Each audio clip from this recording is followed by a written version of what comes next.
become the eternal spirit.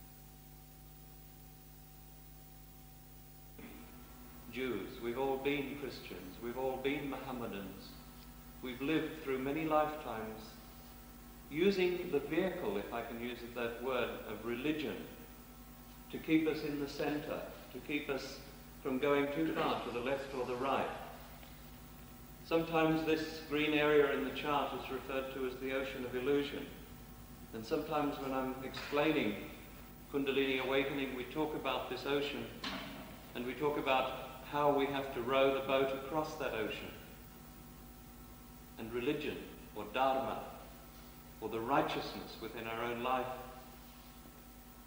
is the boat that we row. And sometimes the boat becomes very shaky. Sometimes it goes way off course. But eventually, that ocean has to be crossed. And this is what you've been doing over your many lifetimes. You've been establishing your dharma. You've been establishing that quality of righteousness which has made you the great seekers that you are, the seekers after the spirit. Not seekers of power, not seekers of wealth, but the seeking of your spirit. And so, once you get your realization, religion becomes unimportant. And yet, in a sense, Mataji Nirmala Devi is the consummation of all the religions. You become all of them, and yet you don't need, in a sense, any of them. When you become one with God, when you become your spirit, from that point onwards, the whole purpose of religion has been achieved. And so this is the experience that you get. As I said, we have this system of centers within us. It's called the yantra, or the mechanism that lies there. How it works is the tantra.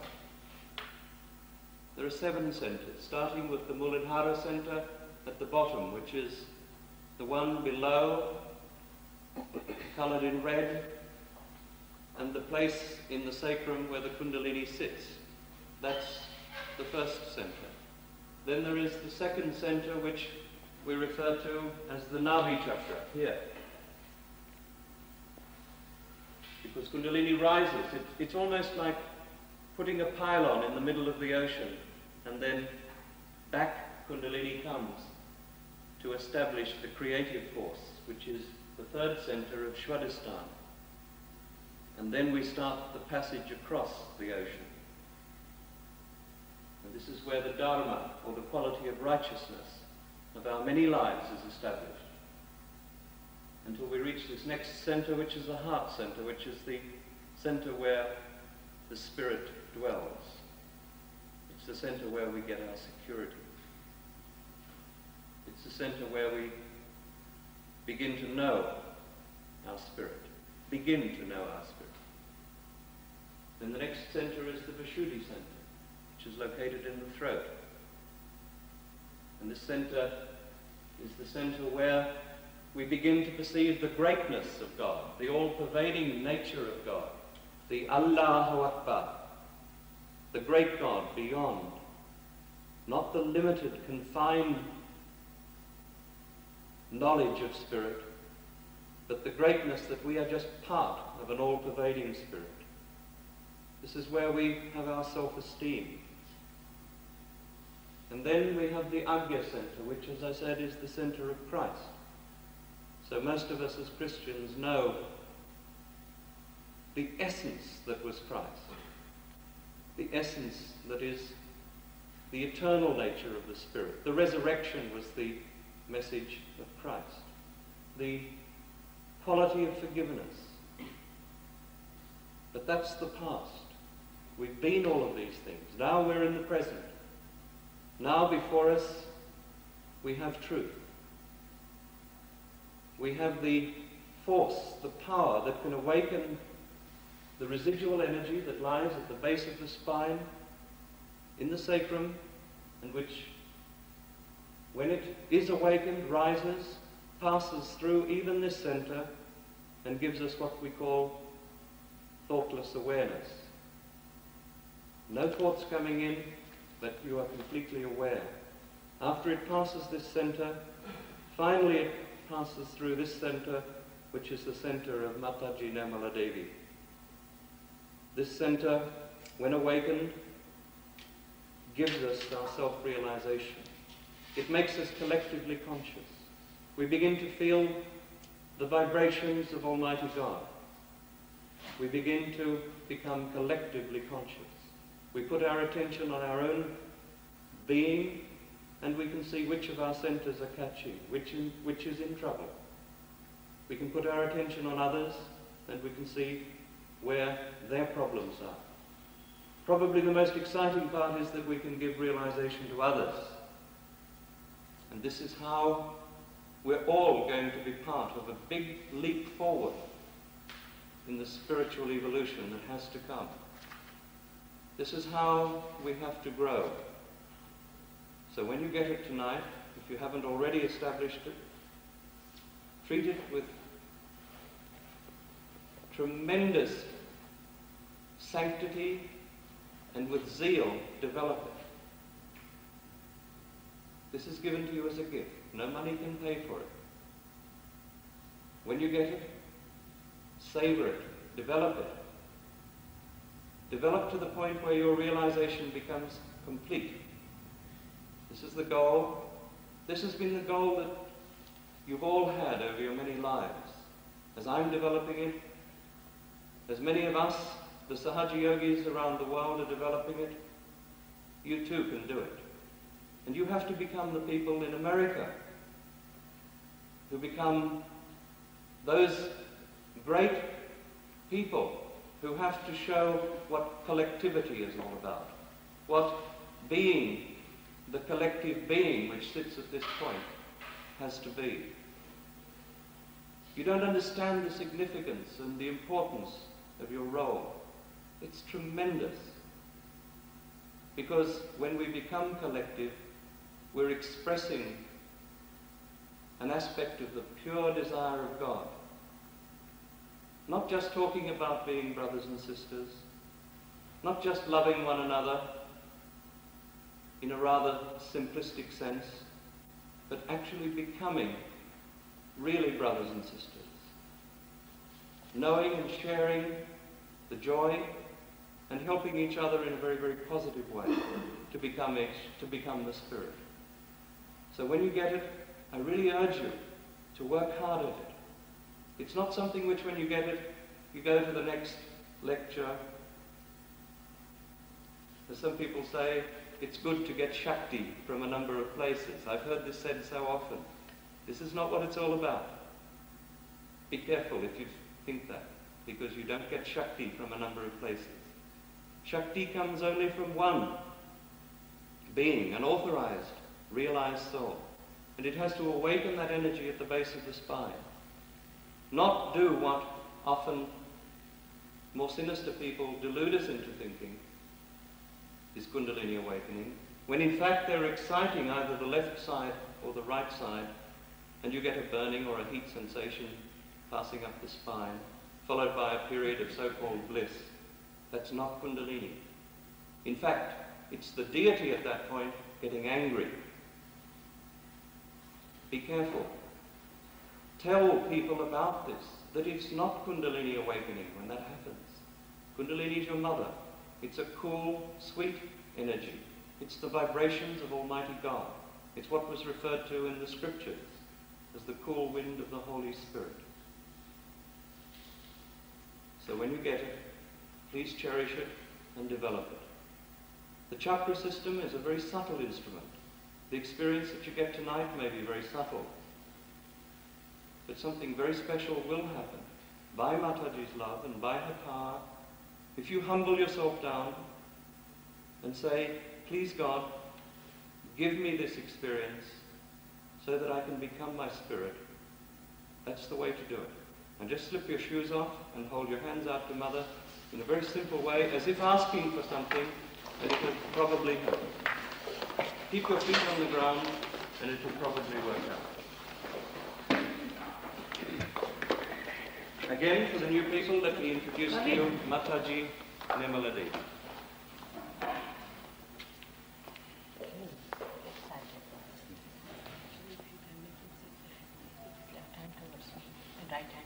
Mother wants to. I would say if you have a left-sided problem, you sit there, it's better. Come over here so and that the right hand outside. Just So there's no window that side, but it doesn't matter. It's open space. You can walk. You'll be much better. Take your shoes if you want. The left-sided problem he has. He can't even sit properly. Left towards me and right. It's all left Nabi, left Swadhisthana. And if he can say that mother, I am my own, it will work out better. Also, what you have to say, I am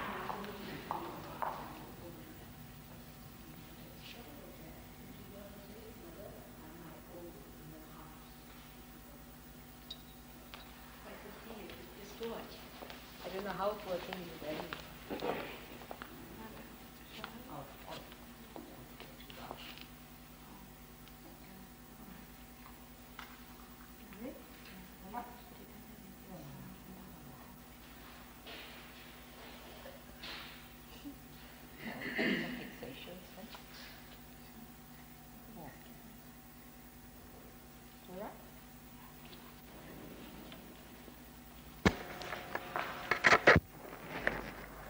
All set.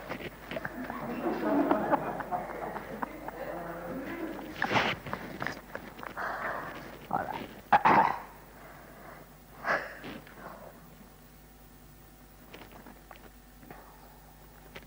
Yesterday I gave you the history of the seeking of human beings, how in 3 different lines we have been seeking.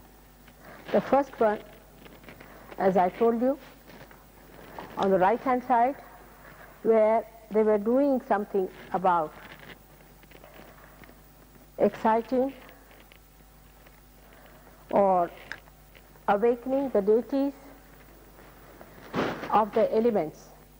More in Greece and all these places they did these things much more than they did in India. Also in India we had the Vedas. In the Vedas, whatever they did was just to excite, or you can say awaken, the deities of the 5 elements. I think you all know what these 5 elements are. I need not tell about them. So this side that we see here is the power of action which enacts through 5 elements. This side is the power, as I told you, is the power of desire, which is a power by which we are emotional. This emotional power is active as a desire power, and this power that is there, which is the Kundalini, is the desire to be one with your spirit, which is not yet manifested. That's why it's a sleeping power and called as a residual power, because it has created the whole universe that is you and still is residual. In the center we have another power by which we have evolved. From our amoeba stage to this stage, whatever we have achieved is in our central nervous system. So we have another system which is the achievement through our evolution. That is called as central nervous system. Whatever is in our central nervous system is the consciousness, is the present. So the right side one, as you see here, and the left hand side one are also 2 sympathetic nervous systems. This is the left sympathetic nervous system, this is the right sympathetic nervous system. But as you are seeing here, it is a subtle body, and in the gross we can say this is the left sympathetic nervous system, this is the right sympathetic nervous system, and this is the parasympathetic nervous system, and this central nervous system we have not shown here. Whatever you achieve as a human being is perhaps not properly understood also. Now you see, if you put an animal in a dirty place, he doesn't know what is dirt is. He doesn't smell anything awful. He doesn't think it's something wrong. It can walk into any place. while for a human being it is unbearable. The achievement of our awareness as a human being is there, but is not complete, is not full. It has not reached its maximum or optimum, or we can say it has not got yet its own purpose. It has not reached its absolute value, and that's why we are in a confusion. The another problem is that when the man raised his head here, these two powers started working within him, creating two big institutions called ego and superego. And these institutions became like balloons, and they met on top of the head here, near the fontanelle bone area. Say about 12 years of age, the whole thing gets calcified. And when it is calcified, you become the egg, you become separated, you develop your eyes. Before that, you are not. Now, an animal doesn't have a problem of ego. I mean, he doesn't have many problems. For example, he won't be bothered if your dollar has a problem. He won't understand about insurances. He won't understand so many problems that we have created for ourselves. But he doesn't have the possibility.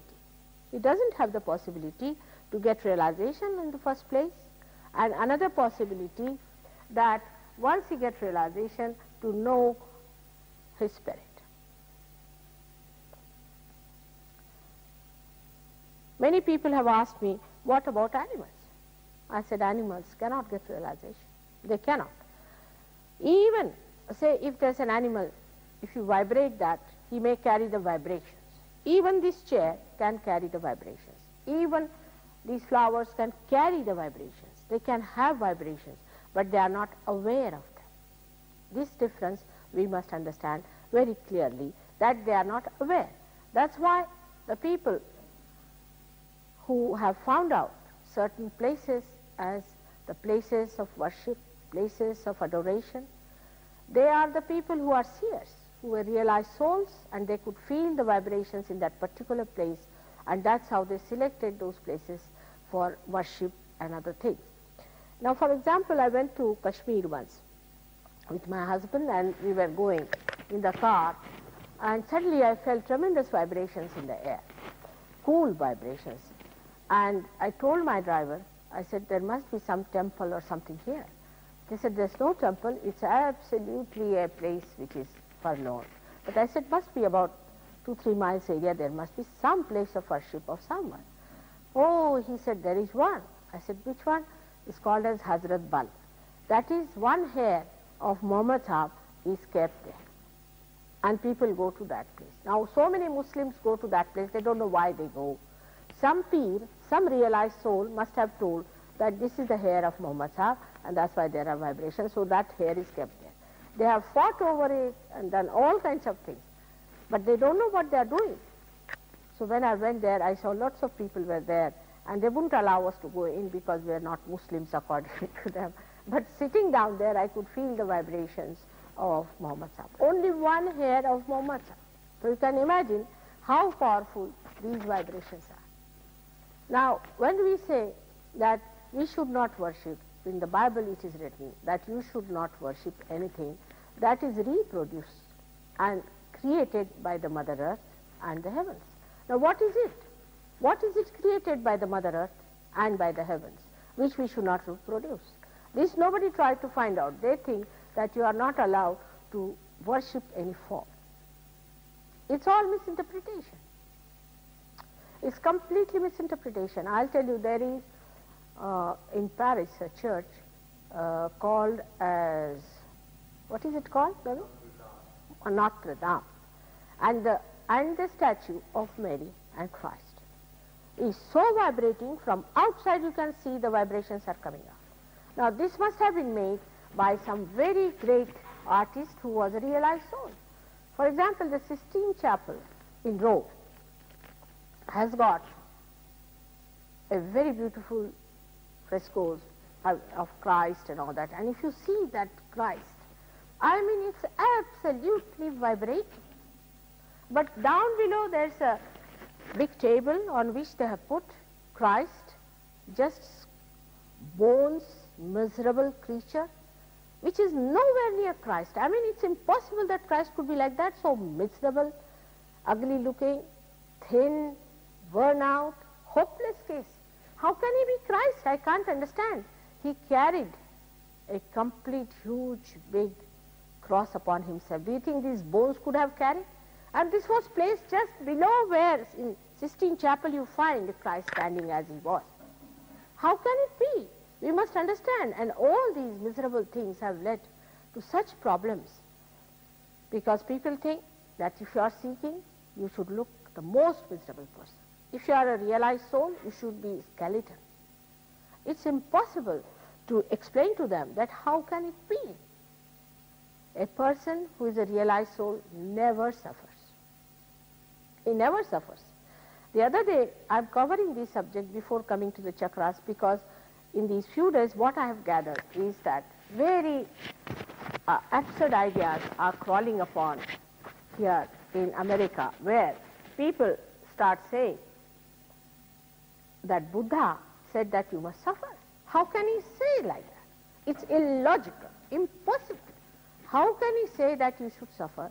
Because when he saw suffering, you know the story, when he went out, he saw an old man, he saw a sick man, he saw a dead man, and the idea came into his head that why are they suffering?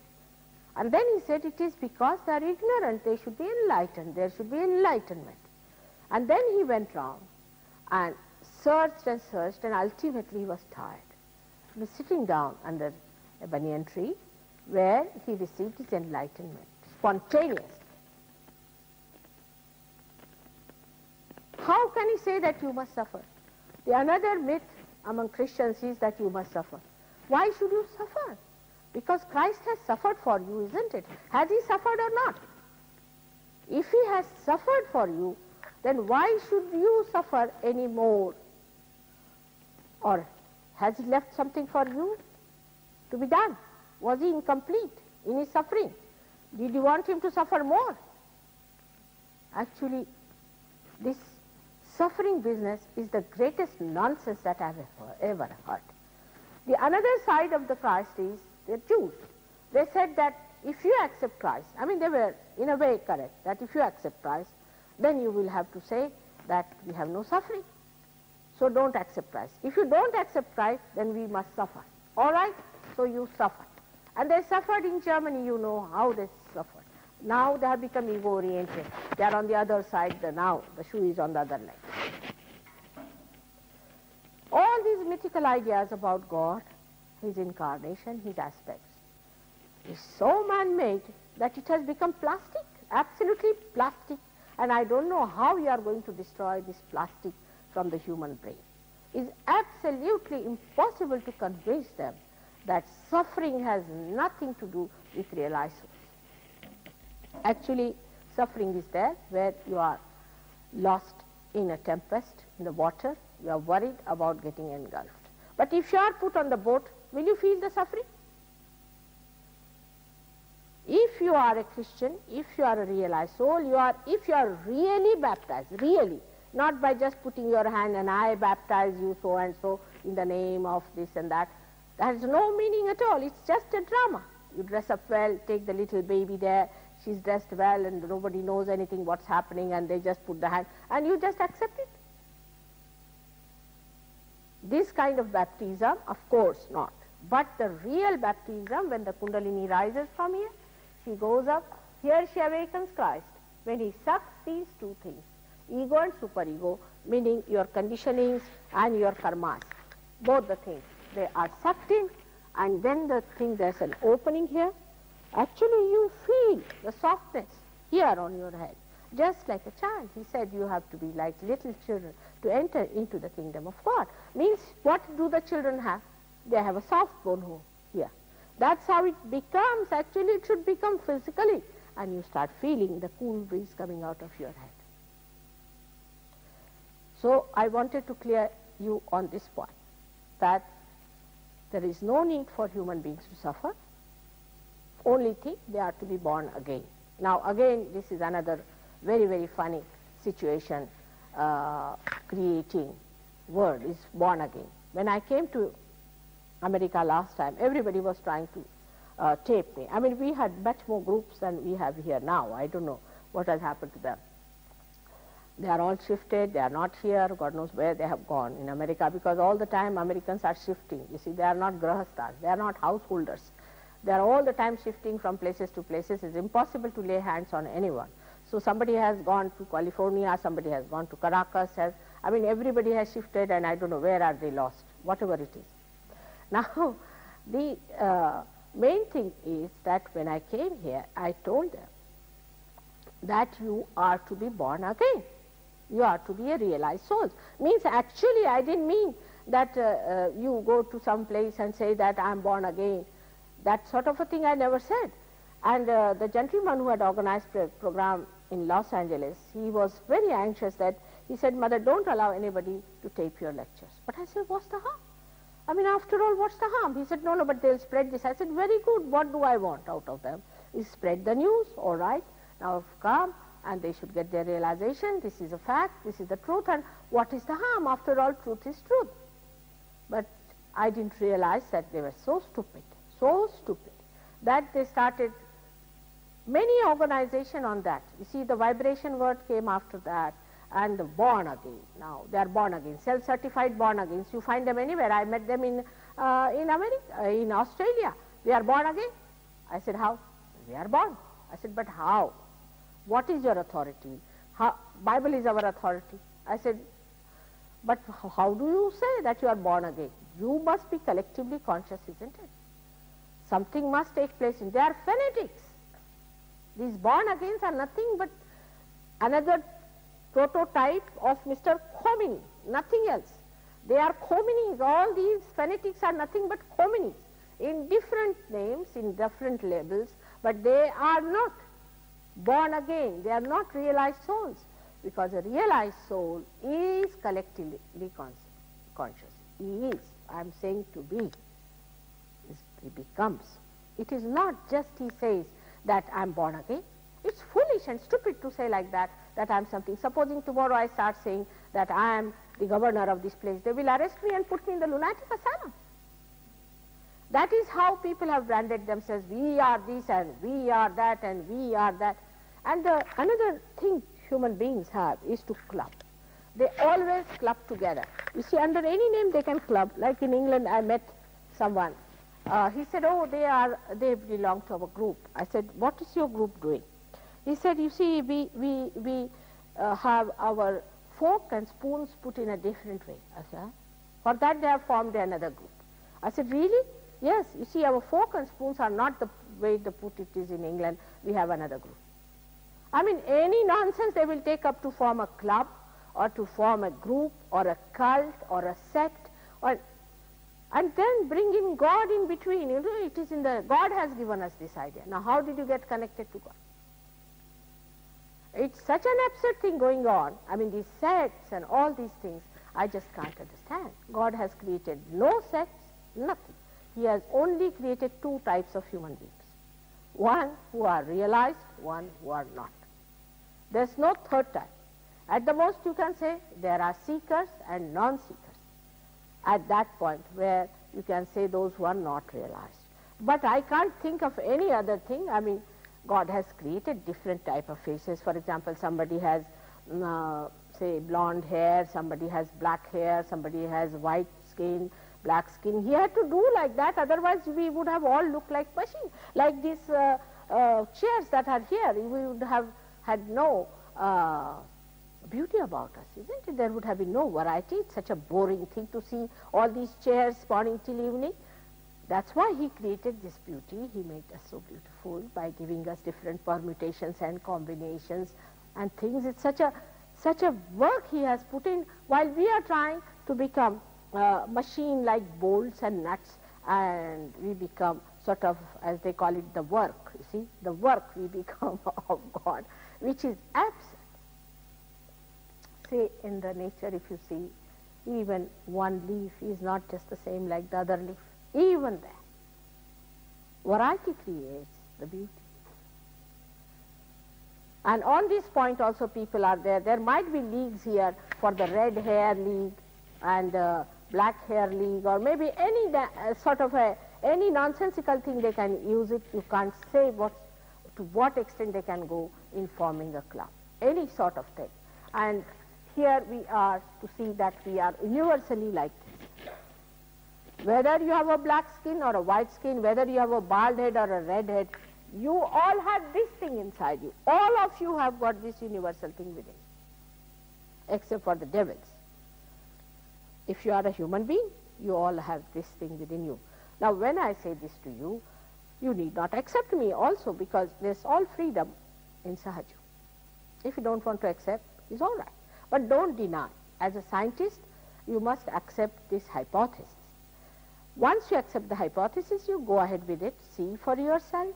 If you get your realization, then see for yourself, go further and see about it. Now, as he said that people are saying here that we should get Shakti from anyone, everyone. It's another guru shopping business. See, I've seen people who sit down and see that how much money they can spend on their seeking. So they find out, now if you have to go to X, you have to pay 200 and he's 100. Now how much money do I have in the bank? How will I balance it? Now how many people I can go to? The idea is, as many things you can buy in the market in that little money is all, they sit down and plan it out. You see, this is not God. But they will be lost with me, because you can't just purchase me. You cannot. Neither you can buy me. Now what to do now? Where do I fit in? Then I don't fit in, because there's, according to their planning, I don't fit in, because I'm supposed to get some money out of it. And it's such a funny sort of a clownish behavior towards religion that I was flabbergasted when I started seeing people here. I mean, I came here, no doubt, but I refused to come for 9 years. I said, no, these people only think of dollars, dollars, dollars. When are they going to think of God? How much money did Christ charge? You sold him for 30 rupees. You sold him. Did he charge any money? He lived like a carpenter's son. He had only 2 tunics to wear. He lived with that, but he was the king. Because such people do not care for anything. You see, nothing can make them tempted to. For such people, it's all right. If you make me sleep on the ground, it's all right. If you make me sleep in the palace, it's all right. For such people, they are kings, they are above all these things. You cannot lure them into anything. And that's what was before you, Christ. Christ came on this earth before me, told you that what is important is your spirit. Look after your spirit. And you raised your churches and you raised all these buildings and all these places. Where is the spirit? The spirit is missing. We have to pay attention to our spirit. He has said it in many, many words, you are to be born again. It is, he said it, you put me in your heart. All that was possible in that language to these fishermen, he told. Of course, they have honestly quoted all that, but not all that what he said. Because he also lived only for 3-4 years there, and he was crucified. I mean, imagine the stupidity of people to crucify Christ. I can tell you, if he comes to America today, you may crucify him. Why? Because anybody who cures in this country is prosecuted. Your legal side is so great, you don't know the laws of God, you don't know the divine laws, how they work. So let us forget about this one. You are all seekers, you are special people, you are chosen people, you are men of God. You are not men of the world. Accept your position. Have your self-esteem. You are not the people who are going to seek money and are going to judge God through money or through positions or anything. Like these people went to see the medias and they were only impressed by my husband's position. Imagine.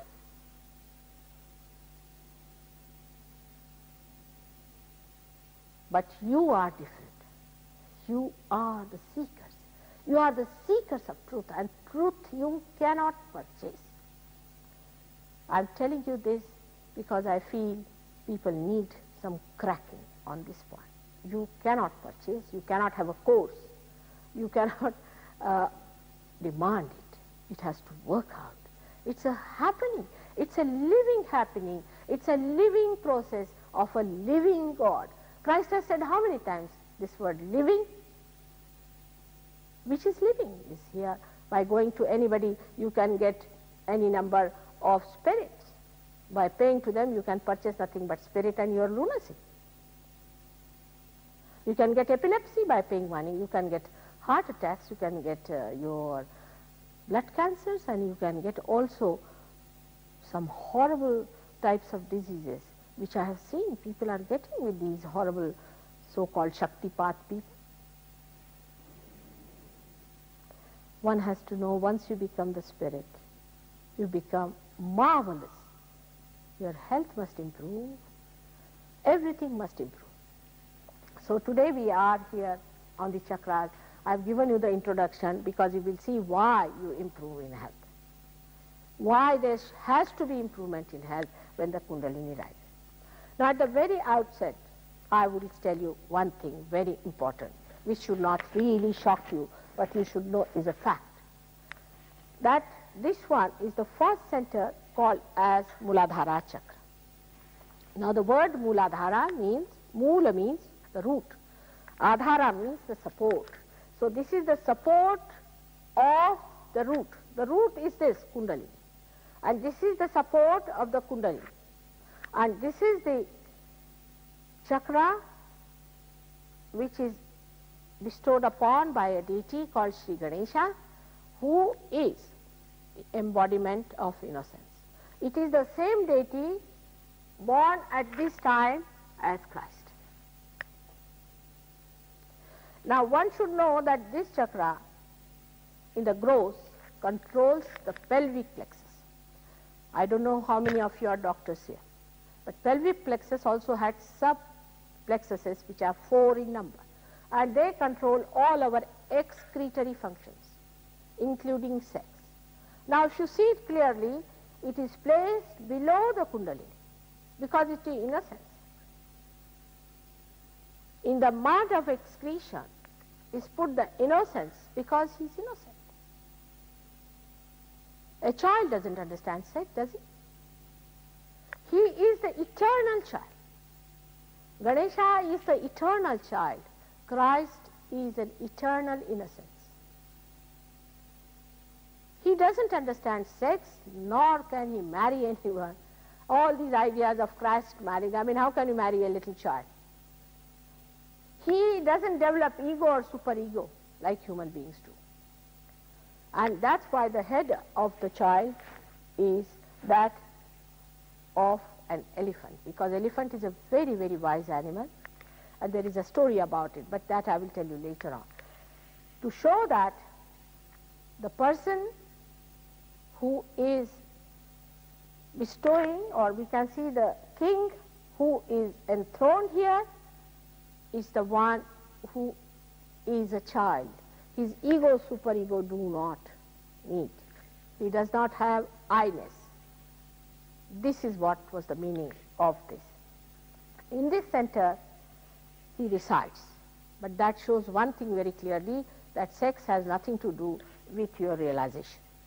Kundalini is about it. Only this center informs that somebody is there before you who is authorized to do the job, or who is there, who has got the authority which is emitting for that person, and that's how the Kundalini rises. Just like sprouting of the seed, just like sprouting of the seed. This is the primule, you can say, of the seed which rises, but the information comes through this in here, that there is somebody who is an authority, divine authority. Authority word is very, very aggressive. Divine authority is very loving. And such a person is there, and the Kundalini rises immediately. This is how the Kundalini awakening takes place. So the first and foremost thing we have to know that sex plays no part in Kundalini awakening. People go and learn sex behavior from animals. Now, are you going to become animals? What is there to learn in sex? I don't understand. The knowledge is already there. In India, nobody talks of sex the way you talk. We are producing much more children than you are producing. Also, there is another reason. As I told you yesterday, that no children want to be born in Western countries because they are killed, they are harmed, they are tortured. But in India, even a person may have 12 children, he will love the children. That may be another reason we are facing that. But one of them is that they know about sex quite all right, and they don't have children which we can call as illegitimate children. Very few in India illegitimate children are. Very few people divorce. I mean, they live happily. All the science you have developed of your marriage, what have you got? A divorced people, children are suffering, they are in the orphanage, and the old people are also in the orphanage. 10 husbands marry 10 wives, and they are planted in orphanages. No family system, nothing. So one has to understand that sex is placed here and is to be respected as a function and as a private function, especially to be sanctified by the public. For example, excretion of any kind, if the public has not sanctioned, for example, it has not been sanctioned that you go and do something on the street, you will be arrested, isn't it? So whatever is not sanctioned to you, if you do like that, because you think you have got your liberties to do it, you will be definitely arrested and will be troubled. And we can see it in nature also, that if you do all these things, you develop horrible diseases. I was seeing the statistics of the American youth, and I was amazed that 65% young people from 25 to 40 years have some sort of a disease which is a secret disease, which is an ugly disease. What a jarring thing it is. Just think of it. If you go through the statistics, you see, either they suffer from impotency or they suffer from horrible diseases which are supposed to be incurable of the sex organs. If your liberation, so-called, means license, was a good thing, nature would have been kinder to you. It is not. Apart from anything else, we have got Christ before us. Let's see what Christ has to say. He said, "Thou shalt not have adultery," said, "but I say thou shalt not have adulterous eyes." See what a powerful statement it is, because he's there near the eyes. Not only the adultery part, but even the eyes. And you see here people have their eyes roving all over, like God knows what's happening to them. They must see every woman who's passing, every woman must see every man who's passing. I don't know what are they doing, wasting their attention. He has said it so clearly, even in the church when they are sitting, when they are trying to worship Christ, they are doing nothing but flirting. Have we no respect for ourselves? First purification point comes here. The first purification comes here. Let us face it. Of course, you will be purified when the Kundalini rises. But I must tell you, when this center is catching, the Kundalini is sucked back. One has to raise it again and again and again and again and again and again to establish realization. You can become a very dry person or over-sexy person. It can be any perversion, or you can be all sorts of perversions. I really don't even understand. A man becomes a woman and a woman becomes a man and this and that position. All sorts of nonsensical things. Dog becomes a man, and I mean, I just can't understand how you are going mad with hither and thither all over the places. I mean, I really don't understand. I was so shocked. I never knew that such things exist in this world, that human beings have gone to that limit of nonsense. Books have been written about it.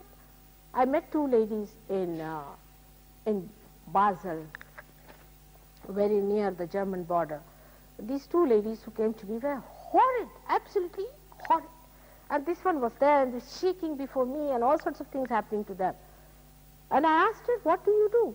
Oh, we are very qualified. I said, how? We have done all the sophisticated methods of Freud. I said, really? Now you have surpassed him or what? I could not give them realization. I mean, the way you have taken Freud seriously, Christ is absolutely blurred out of your family. Christ is only for a cross to be borne, that's all. But that far, nothing beyond. And cross is not the message of Christ. It's the resurrection. You are to be resurrected. He got his resurrection to prove that you can be resurrected. And how are we to resurrect when we have indulged so much into the nonsense of this?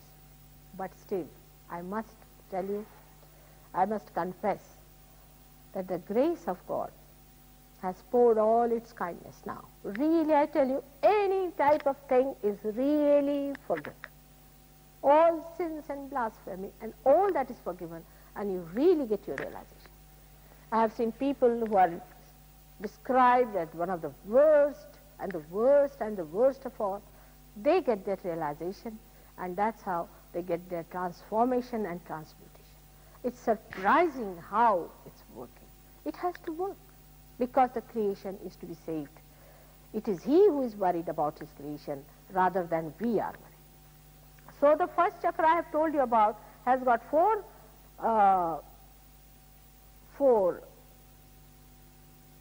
we call them petals in Sanskrit language, petals.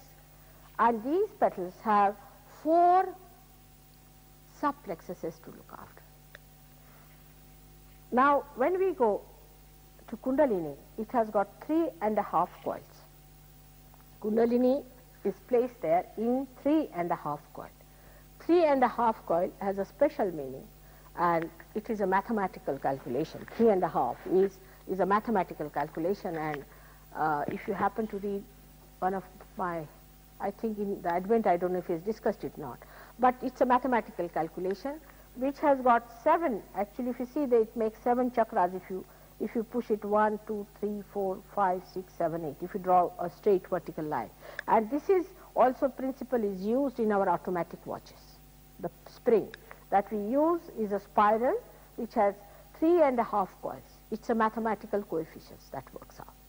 Now this Kundalini is placed in the sacrum bone, called as sacrum. That means Greek knew that it was a sacred bone, and it is said that when the body burns, this bone doesn't burn. It remains. Unless and until terrible acid and all these things fall on it, it does not burn. And it is a sacred bone. Now, then, I mean, on Kundalini, if I have to speak, I must have spoken at least for hours. But we are now going like an introduction to all these chakras, all right? And later on, you get my tapes from England, and you can go through them and see for yourself how this Kundalini is a tape recorder within us. She tapes everything, and she has got all the information as to what you have done, where you have been. As soon as the Kundalini rises, you get the information on the fingers. The realized souls get the information on the fingers. She gives information. He's catching there, he's catching here, this is the problem, and this is to be corrected. I have seen people have got Kundalinis. You'll be amazed. So wounded, so many holes. It's just trying to rise, you know. It's absolutely desperate. It breaks his head this side, that side. It cannot rise. And again it falls down limp down, and it wants help. If this chakra is catching or this chakra is catching, then you find a big pulsation in that area. I mean, you will see terrible pulsation, just like a heart. You can see with it. But this chakra, if it's catching, especially on the left side, means that a person is possessed, unauthorized. Person has put some possession into him. Such a person gets especially this pulsation, very strong in this area. You can see it very clearly, this pulsation, in people who have got a catch. In the way this Swadhisthana chakra caught up on the left hand side, you get it. The nearer it is, the worse it is. It starts pulsating because it is trying to push itself. It wants to get out of the barrier, and that's why it makes a tremendous effort to come out. But it does not. And then it sets back again, and again it tries. And I have seen that unless and until you clear this chakra, it doesn't come up. Now when you come to this chakra, which is the second, as he said, why we say said, because this is connected with this, like a, you can say a stalk of a lotus. Now this chakra is the chakra of our seeking, navel chakra. It's called as Navi chakra. This center is responsible for our evolution up till now. Like from amoeba to this stage, we became because of the power of this center. And this center is occupied by the father figure, whom we call as Narayana. Lakshmi Narayana is the one, is the father aspect of God. Now, one can say there is only one God. Yes, there is only one God.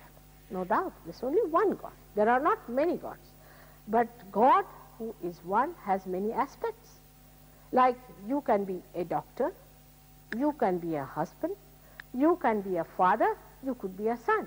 Now you can't say there's only one man. I mean, God is not like Rock of Gibraltar, that he has no other aspects. But even Rock of Gibraltar, if you go and study, it has got different cells of which it is made. So God has different aspects, and in those different aspects he acts differently. There's only one God who does this, but his aspects are different. Now the first aspect of God is the desire of God that he wants to create. This desire is represented by this power of his. The another aspect of God is here, by which he wants, he creates, he acts and creates. He is the creator on this side. Now the central one is the aspect of God which is the Father, which is the one which tries to evolve, improves his image on the reflectors that he has created. These are the three functions and three aspects of God. Now this aspect is the aspect of the spirit here, we say, because it's the one that the spirit exists all the time. It is changeless, it is eternal, and it does not incarnate, in the sense that that aspect, which is the aspect of a witness, does not incarnate. That's the God Almighty, we can say, is called as Sadashiva in Sanskrit language. This aspect of God does not incarnate. He never incarnates. But his power is the Adi Shakti, is the primordial mother, is the primordial power, the primordial Shakti, is the one that creates this whole thing. She first creates the left side, and then the right side, and then the central side. These are the three powers this primordial power has got. And then she puts this Kundalini down there. When you become a human being, it rises and makes you aware of that all-pervading power, which is the school dress, which you start feeling. So the witness stays in the heart. The witness is the spirit. He is Satchidanand, means he is the truth, he is the attention, and he is the joy. When you get your realization, your attention becomes enlightened. Your attention becomes enlightened. How? That I can tell you, there's someone here who is one of the first Sahajogis we had. When he got his realization, he asked me, Mother, my father had not spoken to me. I said, you can feel him. Just what is happening to him. He just put his hands like this. And he got a burning here. These are the centers of your father. I said, this one, that means something is wrong with him in the throat. Maybe he is down with bronchitis of a serious type because it was burned. He telephoned to Scotland, and the person answered was his mother, and she told in the same language, same sentence, that he is down with very bad bronchitis. You can even cure him sitting down. You can, because you are enlightened. Your attention is enlightened. Enlightened is not just ordinary light. Enlightenment means that when you are enlightened with the divine light in the real sense, not these artificial ones, then your attention starts acting. It starts working out. It starts cooperating, coordinating, it's a telecommunication and everything. Apart from that, it loves. And this all-pervading power you have to become. Actually, we do not know, we are not aware of this. We do not know that there is all power around us, that this all-pervading power is surrounding us. We are not at all aware of this. It's like I say there is all music going on here and a drama going on here. You won't believe me. Till I put the television, oh, you'll say, yes, it is there. In the same way, unless and until you are put to the mains, you cannot feel that all-pervading power. And that is the truth. The rest is all just a falsehood. It's fake. That's the only thing that is the truth, is the all-pervading power. Whatever that all-pervading power relates to you is the truth. Like when you have that, you ask a question, is there God? You will get tremendous flow on your hand. But if you ask about a horrid person who is not a guru, but is a fake person, immediately the vibrations will stop. Not only that, sometimes it may burn, it may even give you blisters if you just ask the question. It is so surprising, it is so simple that once you jump into it, the all-pervading power starts emitting through you and you become the vehicle of that power and the master of it. Whatever way you want, you can maneuver it. You can know now, for this gentleman has got the left side problem. How did I know? I could feel it within myself. Now, if you put your left hand towards a person who is a realized soul or who has the power and put your right hand outside, the whole thing will be cleared out. Aren't you better now? You'll be much more comfortable. It will go away. It has to go away because the connection is established. Now the thing is flowing in and it's just like electricity flowing out. It's so simple. It's so simple. To you, this electricity looks very simple because your forefathers have worked for it and they have brought it down here. To you, it is just switching on the light. But how many lives have been lost for this? How much mechanism is there? What an organization is there? Everything is there. But to you, it is just switch on. That's all. Finished. It's so simple. So to look at it may look simple, but it's a tremendous organization that works it out. Imagine these centers are built within us with our evolution. This is the center of when we were just carbon, up to carbon point. Carbon also is tetravalent. This is also tetravalent. Till we were carbon. Carbon is a very pivotal element in all the elements, if you see the position of carbon. Because when carbon started, then only life started coming. And this is how we are here up to the carbon point. After that we become human beings, we start, life, then we start growing here. Now we grew into 7 stages. We grew into, say, definitely we say 10 stages, out of which 8 stages brought us up to human level. Now, as I told you, this is the center of creativity. Means it creates all the stars and everything within us. It creates all the galaxies and all those things within us, and is also responsible for looking after our left side psyche and the right side creativity. Say, if there is an artist with us who comes to us, you'll find his right side Swadhisthana, this is the Swadhisthana, it denotes, you can see here. Immediately you'll find that he is an artist. Immediately you'll find that he is giving you hot vibrations on this part. Means he's an artist, or maybe he has used it too much. A person who's a speaker or a writer and all that, who has used his creative power too much on the right hand side, gives you this feeling. The one who has used the left side psyche, like people who have been tampered with their psyche. See, a psychologist, a person who is a psychologist, who is studying psychology. I mean, psychology cannot be studied by people who are not realized souls. They should not. They do not know how they are harmed by tampering with other psyche. They do not know how to protect themselves. For a doctor may tie up something to save himself from infections. But a psychologist does not know how he is harmed. Even if you live with a mad person, or if you go to a lunatic asylum, you catch from that. That's how your left side gets caught up, and you find that left side starts working in such a manner that you develop all left side problems. Left side problems are depression, epilepsy, leading to all kinds of modern pressures, as they call it, guilt and diffidence, suicide, could be lunacy. All those things come from your left side. And last of all, cancer. Cancer is caused by the left side problem and not by the right side problem. Actually, as a reaction of the right side, if you are too active all the time you are thinking, because this center does another very important one. It changes, transforms your fat into the cells for the use of your brain, which is using it for thinking. So it goes into tremendous action when you start planning. I mean, here I have seen people plan too much, till they say all set. See, you start from the home, they start planning. There is no need to plan. I don't understand what is the need to plan to that extent. I mean, you are going on the road. There's no need to plan at all. You have to work it out at the present moment. For example, supposing I have to book a ticket, then that is done to be done today. Then what is the planning? That on the 8th I will book. What is the need to say that beforehand? I mean, when it will come to 8th, you book it. But they go on like this, and ultimately all plans fail.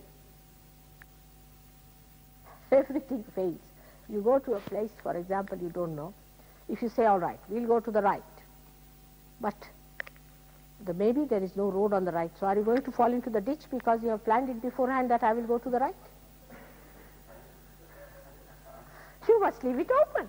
And the same about Kundalini, because when the Kundalini rises, it's like a car that has started, it moves, it moves, it moves. Supposing it has stopped here, and somebody gives you a mantra for this one. You will spoil this one as well as this is already spoiled. So you will have a double problem, because you are saying mantra with this one. Of course, any mantra you say, you spoil this in any case. Apart from that, you have no connection, nothing. You are not yet realized soul, and you are taking somebody's name like that. For example, Rama's mantra is Rama is here. Many people say Rama's mantra and they have a problem with this. They can get asthma physically. Oh, I'm saying Rama's mantra, but I've got asthma. What else? I mean, you must get it. If you have asthma, I'll ask you, did you say Rama's mantra in India? Absolutely goes hand in hand, because Rama is stationed here. All right? Now, if you have to take his name, there should be some protocol. What is your authority? Why are you taking Rama's name? Supposing I start taking the name of your president in his house, go there and start shouting, oh, president, whatever his name is, I start shouting his name. I'll be arrested or not? Or maybe at that time when you are shouting Rama's name, maybe some servant with the name of Rama who has died will think that there's a call for me, may come and enter into your being.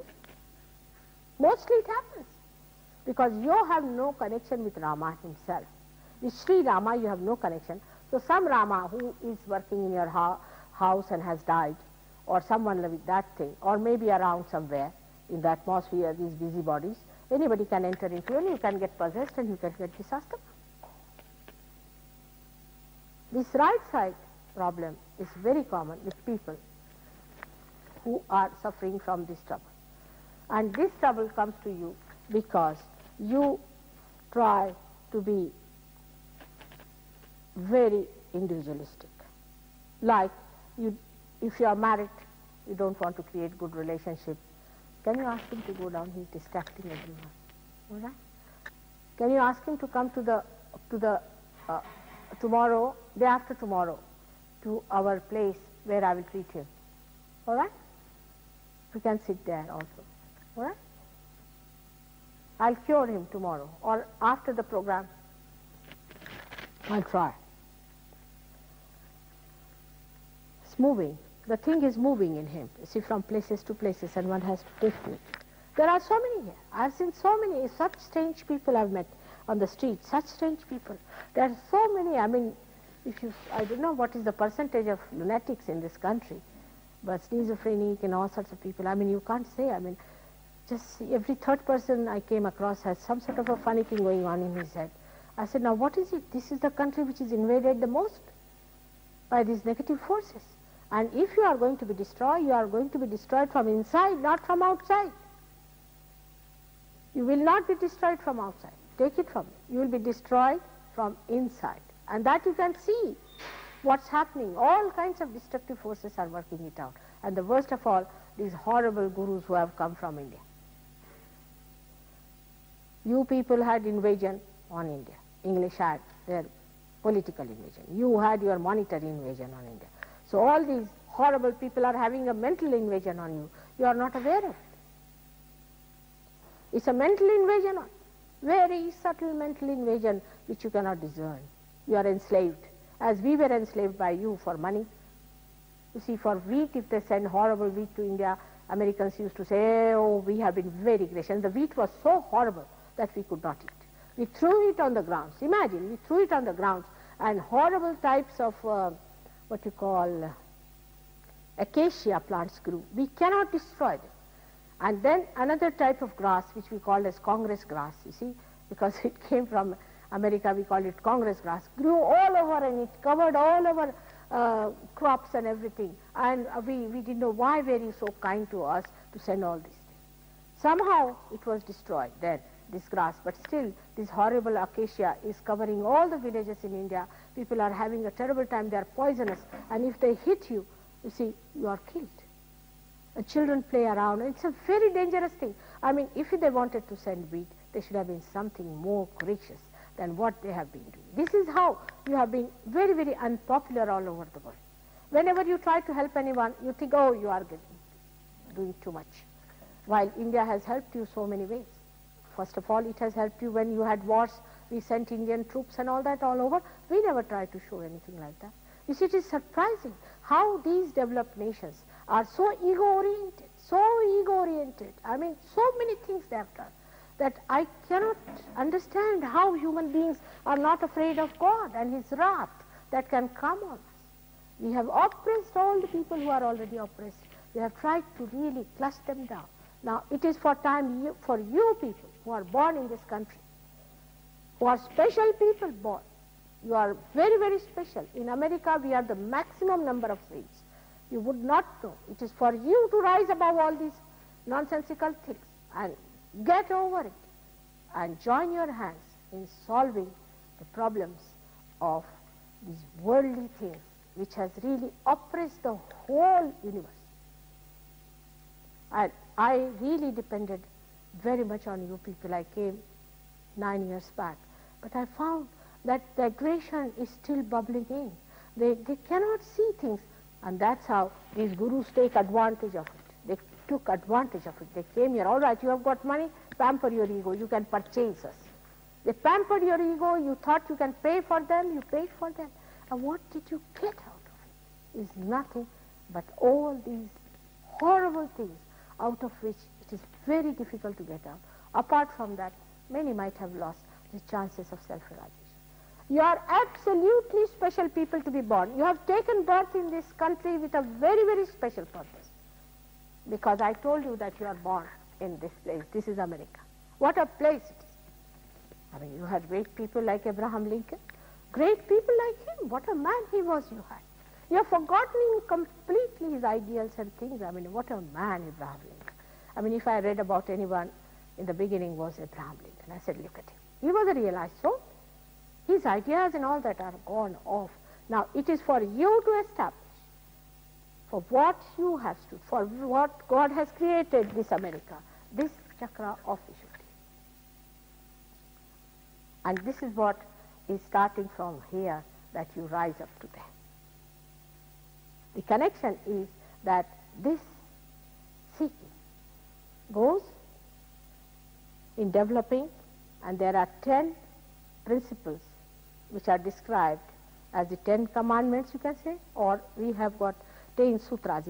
In Sanskrit language, they are called as 10 sutras. Gandhiji put one more by saying that we should use only Indian things, not foreign things, because then they will dominate us. So he put Ekadasha, he put one more, but there are 10 which are here, which are described as 10 commandments in the Bible. And these are the 10 primordial masters who were born on this earth. Say we can start from Socrates, Then we can think of other, in India was Dattatreya, Dattatreya is the essence, and he is born as Socrates, he is born as Lao Tse, he is born as Abraham, as Moses, he is born as, up till now we can say, Muhammad Shah, Nanaka, latest is the Sainath of Shirdi. He is the one who represents, they all represent this primordial master's principle of religion. Religion means the one that sustains us. These 10 are our sustainers. These we can say our valencies, is our quality. Like this gold has a quality that is, it is untarnishable. In the same way, human beings have these 10 qualities in them. For a dog doesn't know what is truth and what is untruth. Dog doesn't know what is violence and non-violence. It's the human being who knows these 10 things. And these are the qualities, 10 qualities, which are sustained by the primordial master, who is the Dattatreya, who has incarnated on this earth basically 10 times. But there are so many Upagurus, as they call, the subsequent gurus also, who are realized souls. Now, at the time of Christ, John the Baptist, I mean, he was a real Baptist. He was not an untrue Baptist. He was a realized soul. Nowadays, everybody is a Baptist without being the real Baptist. You have to be the real Baptist. When you are a realized soul, only then you are a real Baptist, not before that. And this special thing called as the primordial master is also within you. You can become your own guru. Your guru principle is to be awakened. If the Kundalini awakens your guru principle, you become the guru. You have to become your own guru. On the left side is the diffidence that you cannot be a guru. On the right side is the arrogance. And that's how sometimes we subject ourselves to others saying that you are my guru. And here we are arrogant. When we see a real guru, we deny. So these two sides are to be seen, and once you work it out, for example, this gentleman who was here has a left side. Is the diffidence in him. Please come in. Here, all right. May God bless. All right. So left side is the one that gives you that diffidence, and you subject yourself to other gurus. And you can see it on your left side, void. This is the void. You can feel it on the left side void, a burning sensation. And this is a sign that you have been to some guru who has been wrong, who has not a realized soul, who is a wrong type of man. Immediately you can make out from the person whether he has been to a right type of a guru or a bad type. If he has been to the right type, you get your realization just like that. You are just ready for it. He doesn't spoil your chakras, nothing. He doesn't give you false ideas, and you are just ready, but he has done very great work is to establish this part in your life. That's why Moses, Abraham, all of them talked about alcoholism, about these things, because alcohol spoils the liver. Christ did not. He was born at that time, so he talked about the eyes. He talked about the realization. He talked about the gate, the door. And that's why he said you must get your resurrection. So the different aspects came at different time. And this aspect of the primordial master, which was Moses, we can say Abraham, and other people of the same type, they came to establish balance and dharma within us. Here they have not shown two other subsidiary chakras. One is the chakra of the sun, another is of the moon. This is the moon line and this is the sun line. Now this center they should have shown here, I think, which means that when you are on the sun line, you become right-handed. Right-handed means you are more projecting towards the future, you are thinking too much, or you are putting too much attention to your physical being and not to your spirit, not to your emotional sense. Now when you start getting to the asceticism and all sorts of nonsense like that, become an ascetic, give up this, give up that, and you give up actually your brains, nothing else. You become a thin person, you start moving like this and develop a horrible liver. See, this liver may extend up to this. Now liver is one of the one of the very, very special organs we have got within ourselves. I mean, you would not know if you have a bad liver till you get to cirrhosis, where they will say that now, last time has come, you arrange for your funeral. That's what it is. Liver is like that. It goes on getting bad, bad, bad, till you do not know. But in Sahaja Yoga, immediately you will know you have a liver problem. And you will also know how to cure it. And liver is responsible for our attention, which is so important. If your liver is not all right, your attention will be horrid. All the time you will be feeling sick, frustrated, embittered. You wouldn't like this, you wouldn't like that, sort of a person, always annoyed. And you will not know why I do like this. I don't want to do it, but why am I doing like that? So this is the one has to look after. But when you think too much, as I told you, this center of Swadhisthana, which is bestowed upon by Brahmadeva, who is the creator, works too hard. And it has no time to look after the other things like the liver, the pancreas, the spleen, the kidneys, and the uterus. So these things get completely neglected. And that's how the people who think too much always get diabetes. So in Sahaja Yoga, diabetes is curable. Hemiplegia and all those things and anemia and all these things are the cause of the same thing. Such people can become so very dry, very, very dry, because their left side goes absolutely out of order, is sleeping. They become emotionless. I have known people, they came to tell me, Mother, I have no emotions now, I have become a great saint, I have no emotions. Who has told you? I mean, a saint has such emotions, you can't imagine. It's such a feeling. I mean, if somebody says that he is a saint and he has no emotions, you throw him in the sea. He's good for nothing. A person who has no emotions is not a human being. He's worse than an animal. And if you see, I think the difference is only this, that if you feel pain, then you start weeping and becoming emotional. But a saint is the other way down. When he sees others in pain, then the compassion fills him completely. When he sees others in trouble, when he sees others drowning, then the compassion starts flowing from his eyes. And you can see the compassion from those eyes.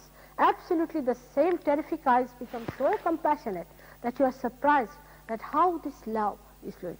And at the same time, he can take a hunter in his hand and hit people.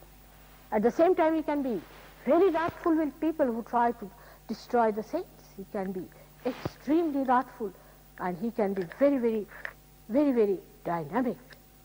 He can be anything, but he uses it for the purpose of one thing, is to save the saints and to make them the spirit. His only concern is how to make them the spirit, and for that, how to save them. For that, whatever it has to do, sometimes it can act like a tigress. Just jump on people who try to be injurious or try to be sort of harmful to the children of the tigress. Or it can become so mild, so mild. I don't know if you have seen a crocodile giving bath to her children. Her eyes become absolutely so mild. It's like that. That love you start seeing in a person who is a saint and who becomes a realized soul, that he feels for others, not for him.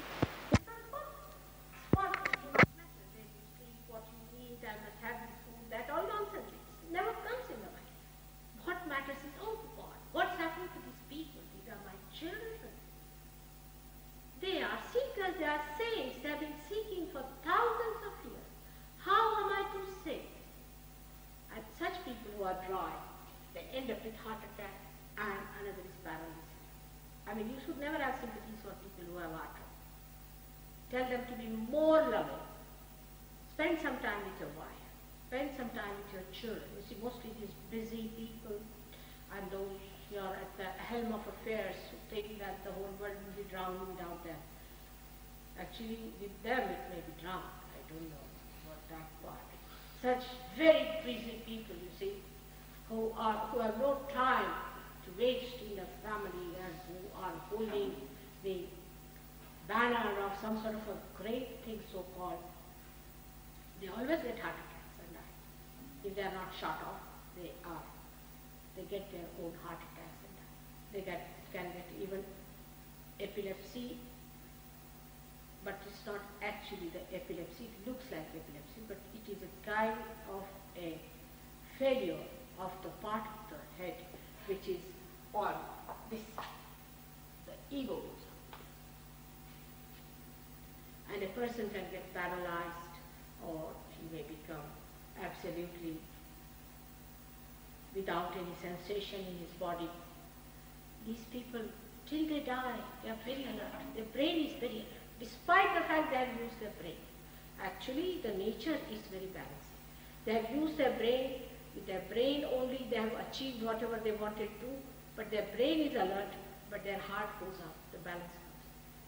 But if you have used your heart too much, the left side, as it is, too much of crying and weeping and this and that and all that, you become, on the contrary, your heart going up, your brain goes up. The balance is established. It's surprising that people said that in the mental hospital, no use having a cardiogram. There's no need, because you don't need it. Their heart is perfect. While they use their heart all the time, the brain goes up. And you become a brainless person or a gaga person and all sorts of things that we call it. So, one has to understand that the balance is brought about by this position. And that's why Buddha has said, keep in the center. Do not go to extremes. When you go into extremes, this moves in the periphery. Supposing you are a thinker and you plan everything and you're meticulous and this and that, you are thrown on the side. Now the extreme phase of this could create a very egoistical supraconscious spirit. The one who we can cite was Mr. Hitler. Mr. Hitler was nothing else but a person who lived in the collective supraconscious, and he charmed people by his collective consciousness, collective supraconsciousness. What he did is to talk so big and so nonsensical things. If you read his lectures, you'll be amazed. That he said that we are the Germans, we are the special race, we are this, and we should kill all these people. And people believed it. It was just a position, a collective position. I mean, if you talk to those Germans, now I read some articles written by them, and really they can't understand. They said we were young people, we were studying, we were students, we were very good people, and suddenly all this came up to us, and he built us up as some sort of a martyr and all that, and we took to it. He made it such a big religious stuff, I mean a fanatic thing in their heads, that they accepted it. This is the extreme case of fanaticism. All the fanatics are on this side. All of them are on this side. Any fanatic who says, I am this, keep away from them. They are headaches, they are bores, numbering bores. You just can't talk to them. All the fanatics of the world, if they were bores, it's all right, but they go much beyond that. Like you see, Khomeini is there, is a good example of fanaticism. And I'm happy that Americans had a little experience of the fanatics. All fanatics, Catholicism, the so-called Lutherans and the so-called Pentecostals, nothing but they are all possessed people, especially the Pentecostals are possessed. Can't you see them? They are recluses, they are useless people, they are wastelands. All the spiritualists and all these people, they could be right-sided or left-sided. LSD takes you to the right side because you start seeing the lights and all those hallucinations which are of the supraconscious. Left-sided people who are there, they get into, they are all the time crying, weeping, diffident, sly type, intriguers, they are on the left-hand side. But if you move too much on this side, then you can also get possessed. You can get very badly possessed, and this one, this movement is very painful. It's painful to the person because they aggress on the person. But if you have this type of movement on the right hand side, then you aggress a person. Because this is done with the ego and this is done with the soul.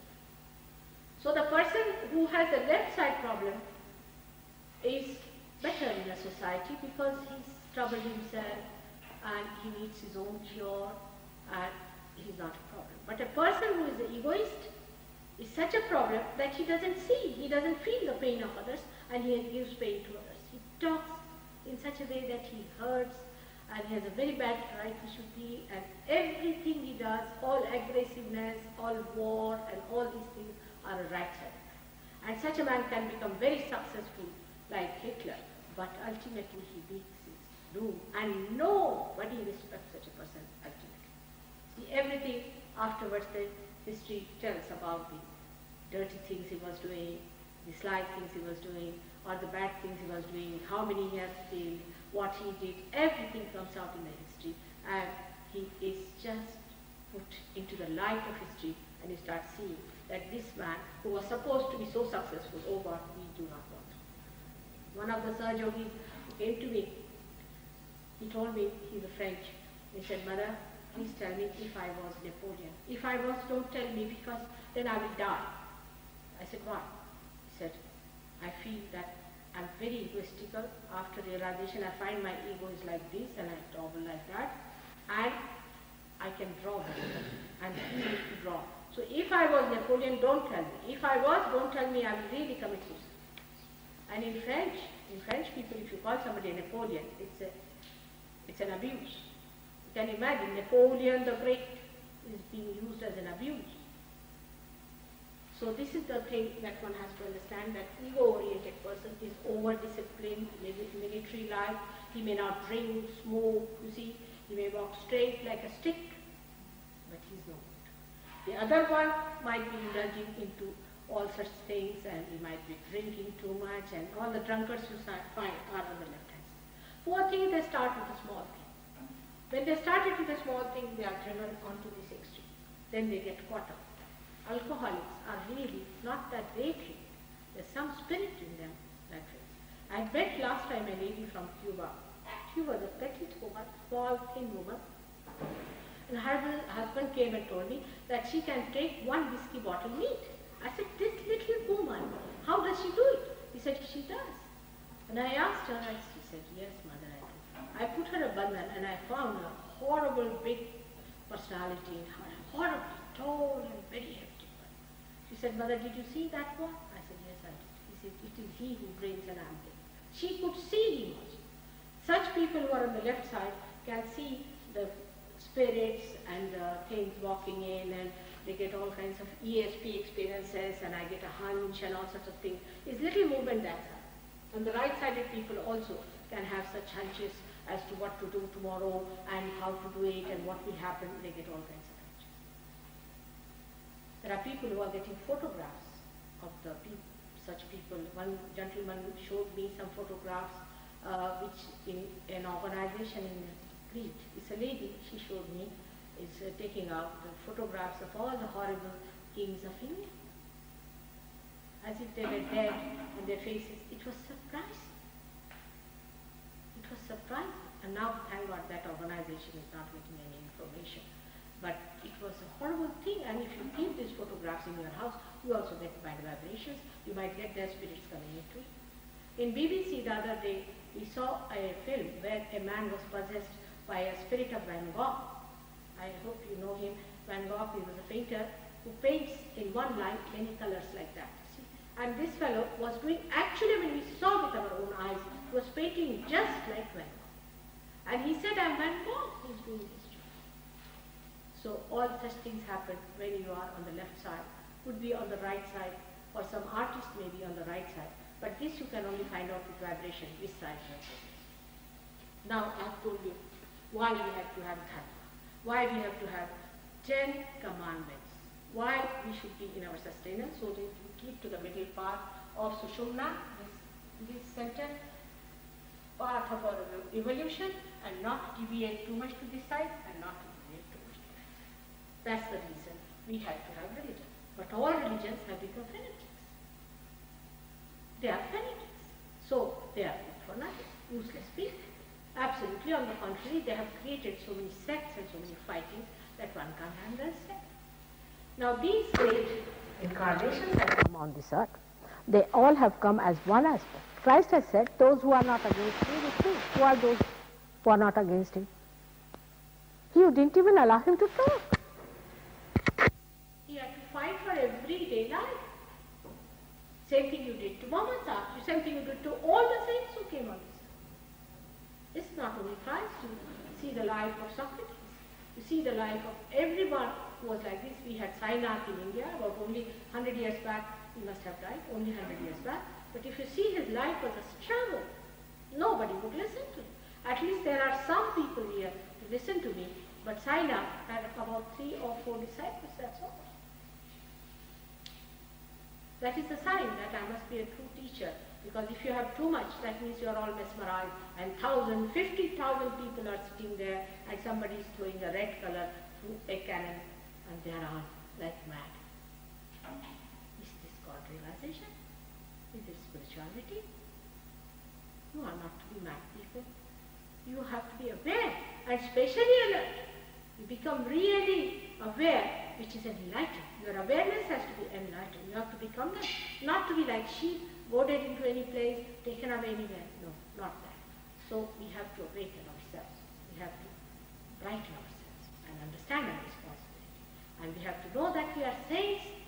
We have come here to become our spirits, and the responsibility is very much great on the people of America. American saints have the greatest responsibility. Though Sir Yoga has prospered so much in Australia, most surprised.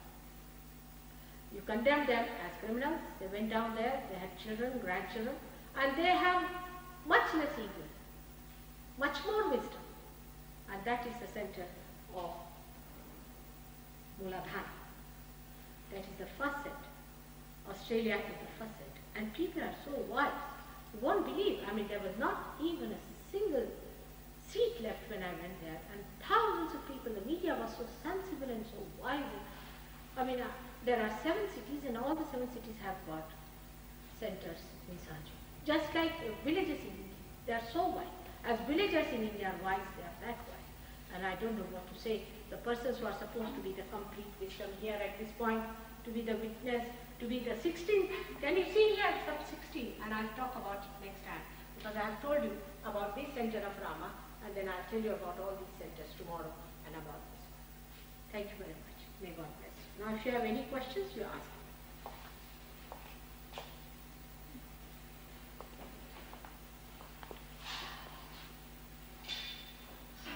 Anyone have any questions? Now, now can I take out this fixation?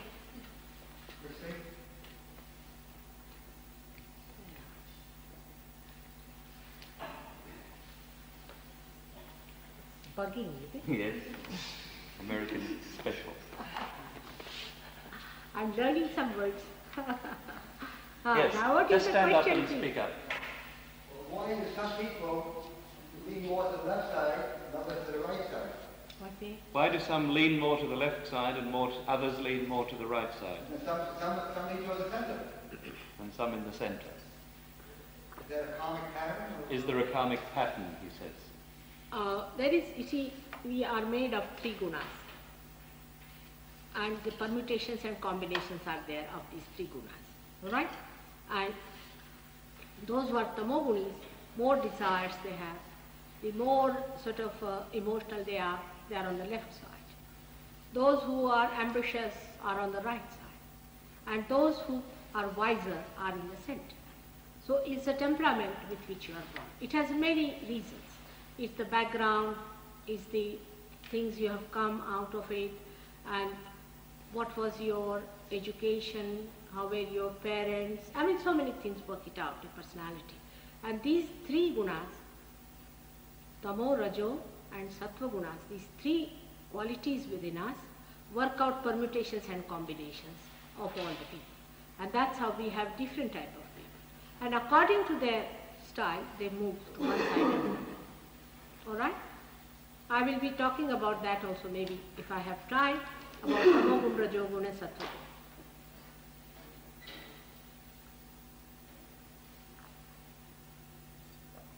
Can you help people who are in a mental sickness or, in a very bad mental state by balancing out such Can you help people who are mentally sick by balancing these 2 sides? Of course, I have helped. I'm here to help them. If you have schizophrenic, for example. Schizophrenia? Of course. No doubt. But I hope Americans won't put me in jail for saving these people. My husband told me, don't touch anyone, otherwise you'll be in jail. Of course I do. No doubt. Could I learn it? What's it? Could I learn? Can she learn it? Yes, yes, why not? You can. But first of all, you get well. You have to be much stronger. You must learn all the ways and methods, then you can, of course, why not? Even my photograph does that. You don't have to worry. You can use my photograph. If they don't arrest me for the photograph, it's all right. They told me you have to be a lawyer in this country to exist. I don't know what.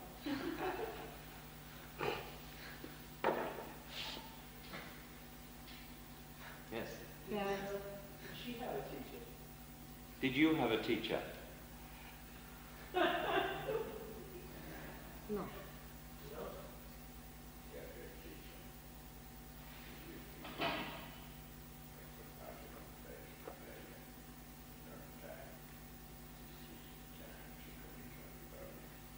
Any other questions? I'm born like this. I'm ancient, antique. Do you mind not disturbing, please? Loudly. Whatever you say it loudly. Please don't disturb. If you've got a question, specifically ask it, but don't disturb. What is he saying? He's just mumbling. No, no, no. You say it loudly. Why don't you say it? No, no, he's... Huh?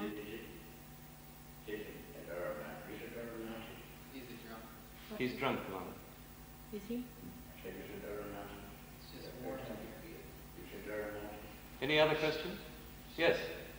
Well, after Bahaji leaves, will we be able to continue in New York? When you leave, will this be able to continue in New York, and can they learn how to grow? Yes. You see, we have got somebody. Herman has not come today. I don't know. Where is he gone, Herman? He's working. He's working today.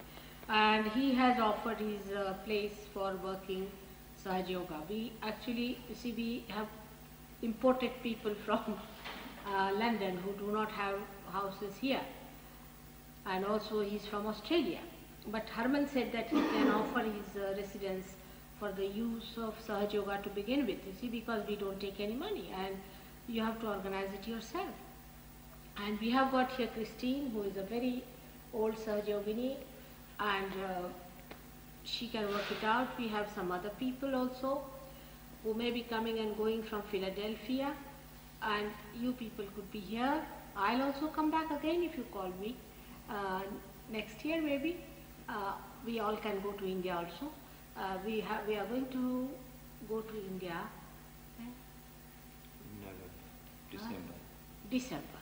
If you people want to come to India, we can take you down to India also in December, and we will have a program of how many days? About 45, 50 days. About 45, 50 days we'll be passing through villages and all that, and that's we mix up with other people and learn about Sahaj Yoga. It's a very good way of learning about Sahaj Yoga. See, where you learn how to give realization and imbibe things, and it's a very good way. If you want, you can come along, and it is going to be quite cheap for you. Only you have to pay for your food and for your traveling. That's all, and food will be very cheaply arranged, and very good food. We can arrange that. And last time they paid £3 per day. This time they are going to pay £4 per day. And everything can be done. We'll go to different villages and stay there and organize it. It's not going to be anybody making proposition or anything. It's a thing by which you go into simpler places and learn about Sahaj Yoga.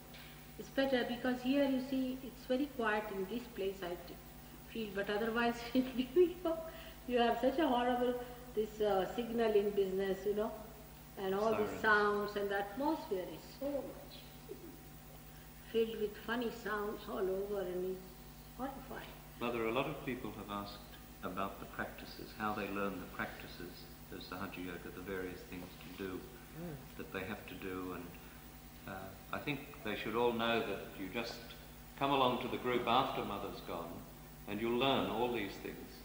I too wanted to know how to do it as soon as I got my realization. Sometimes we're a little too keen to know. But you can tell them how to give, first of all, protection to your aura. This gentleman told me that his aura was disturbed. It's true, your aura gets disturbed. So you get, first of all, a method of, first of all, protecting your auras and how to raise your Kundalini. This method I will teach you today, all right? After realization. What else? Yes. Before she spoke of saving the creation during the talk, I quoted on that particular phrase there. Does she mean that the creation is lost? Or? The creation? She said of saving the creation. Yes, I heard the first part. Does she mean? That the creation is lost, or that it's out of control? You spoke of saving the creation. He's asking, do you consider that the creation is lost? Maybe lost. It's not yet lost, but maybe lost. You see, creation, the epitome of creation is you, is the human being, all right? If you are not saved, the creation is lost. You are to be saved, and God has to save it. It is His own creation. You are His creation, and He has to save it. And how did a drunkard come in?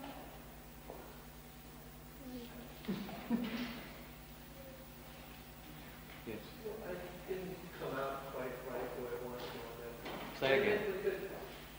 Does she consider the creation something apart from God, or is the creation also God? Or is it... Do you consider the creation something apart from God, or is it also God, or what is it? Acha, now, you see, this is a subject which I have to deal with, all right? What is creation, what is God, how He created you, how we became human beings. It's a big subject and it's to be handled sometime, and you have to be told all about it. And I cannot just answer it in 5 minutes, but I will. It's a good question and should come to you.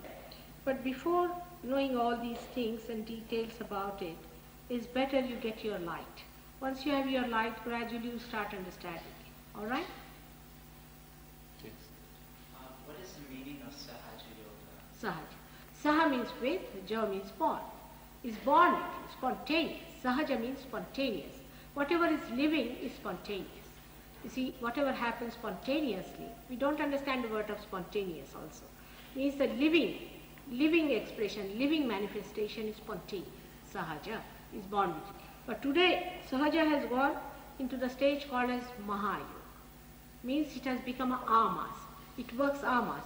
Before it used to work in one person, 2 persons, you see, like one flower becoming a fruit in the beginning of the tree. But today the situation is such that thousands can get realization. It's Mahayoga. Sahaja Yoga has matured into Mahayoga. Maha means the great. I hope he's back. I hope he doesn't do something to No, Arnold. the caretaker's outside. What? The caretaker's outside. And where is Arnold? Is he back? Arno's back. Baba, don't deal with these people, you know. Drunkards, I don't know what sort of people they are. Any other questions? Better ask the caretaker. You just don't deal with them.